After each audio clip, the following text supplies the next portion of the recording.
Let's talk to Scott Lucas. He's a professor of international politics at the University of Birmingham right now. So, Scott, these two are, of course, hailing this relationship, saying that it's never been better. But I want to hear how you would define the state of cooperation between China and Russia right now. Is it indeed growing? And on the very issues that are most vexing to the U.S. and Europe?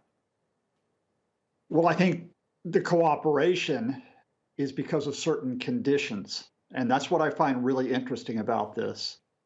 From the Russian side, Vladimir Putin has overextended his hand with the pressure on Ukraine, with the military buildup.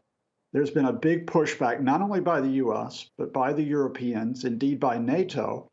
And Putin's now looking isolated over Ukraine. So who does he go to?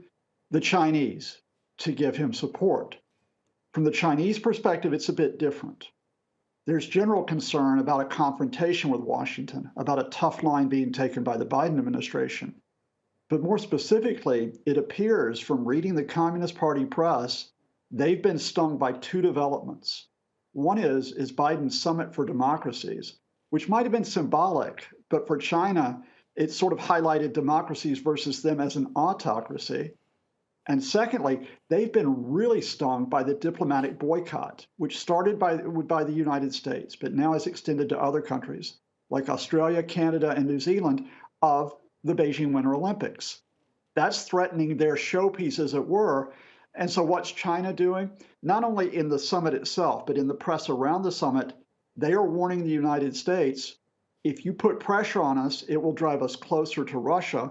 And they're warning other countries, saying, do you think you can really count on the Americans? Is that where you want to make your gamble?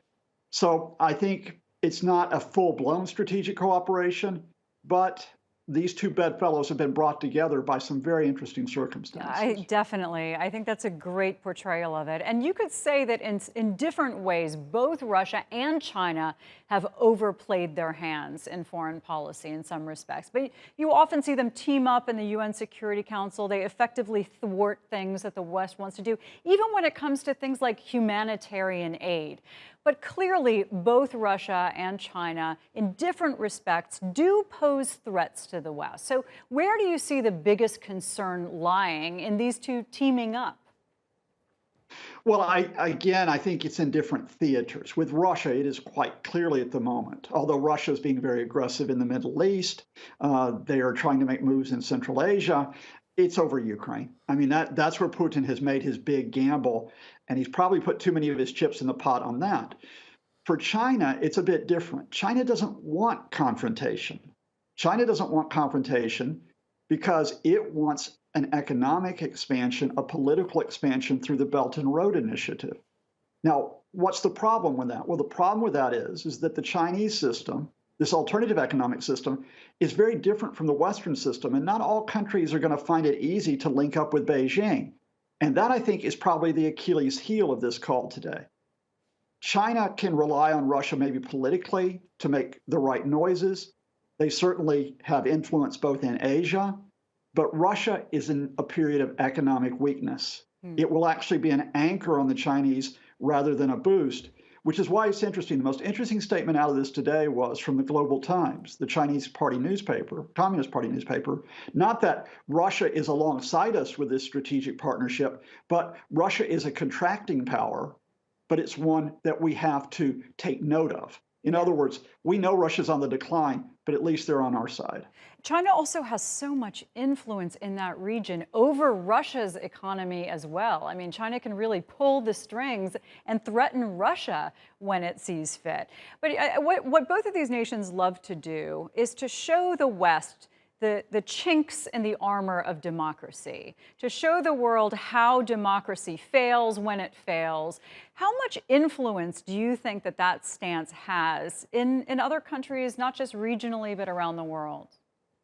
Well, I mean, I think the notion America is to blame for everything. And there have been serious problems with American foreign policy in the past and in the present. But the notion that America is to blame for everything, that's the card that is played.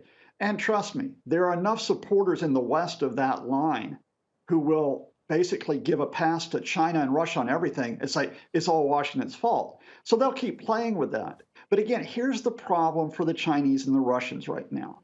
For the Chinese, you can't just simply say America is the bad guy in the world when the world is very diverse in the 21st century. We've got the European Union. We've got India with a large economy but with serious political issues.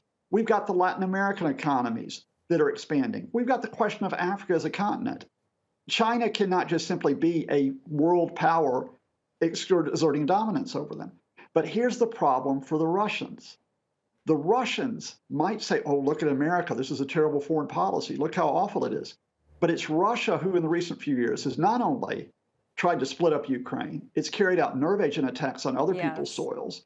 It's supported the Syrian campaign by the Assad regime of conventional and chemical attacks. And so right now, Russia's not exactly looking like the knight in shining armor that's going to approach Beijing against the evil Americans. Plus, there's so much disinformation coming out of Russia and China on a regular basis. It's not as if the world doesn't get the joke and see through it at this point. Scott, it has been such a pleasure talking to you. Thanks for joining us. And thank you.